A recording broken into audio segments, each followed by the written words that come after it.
Saturday nga daw. Mabili kayo.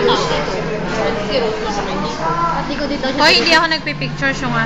Girl, sabi ni Gaya si Ruby. Pati ko dito siya. Ano sabi mo? Mag-example, sabihin ko. Ano sabi mo? Sabi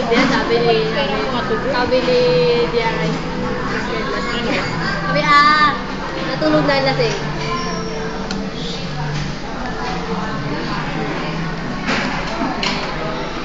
Nautot na ako. Girl, malayo ka ba sa kanila? Malayo ka sa kanila? Okay, huwag mo ulit. Tapos yun nga. Nautot ako, bro. Yak. Tapos yan kasi lang. Training pa ba? Training. Mahiya ka naman. Umutot ka pa dyan. Kaya pa nga, sinasabi niyo na. Si Lenny po yung umutot. Ano yun? Bakit may regular na Sprite?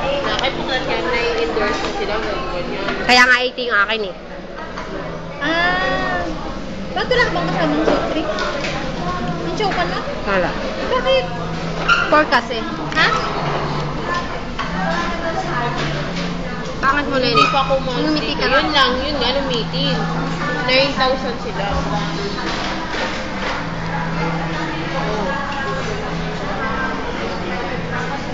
Wala.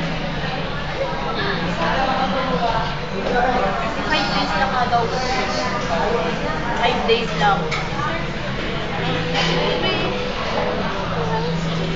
Nasaan na kayo? Strawberry farm pa kayo? Mayaman, nag-strawberry farm. Bago? Tagal-tagal naman. Papuntang ano? Sa bati sila? Papuntang ano?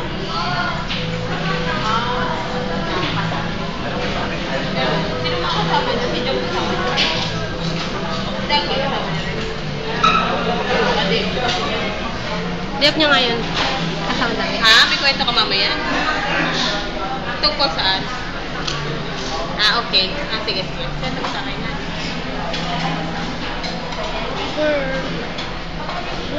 Kasi ganito. Tatanungin, tama ba gagawin ito? Tatanungin ko sila ngayon. Magpapatuloy pa sila. Baka kasi pagkuhan mo ng sound. Dapat kumakain na. Agad mag-ano. Ang bilis kasi. Kasi parang kaya na nila girl eh. Alam mo yun? May gano'n. Hindi din kaya. Pero feeling ko girl, aamin sila ngayon. Sabihin nila ngayon sa akin na ayaw na namin kung wala silang pera. Siyempre, tayo pa nila ang sahod. Kasi nga, kaya nga Stop ko, ha? ano ba, gusto ko hindi na sila pagbigyan ng schedule. Kasi girl, parang ano mo, may panakot factor. Tama na, titignan ko. Para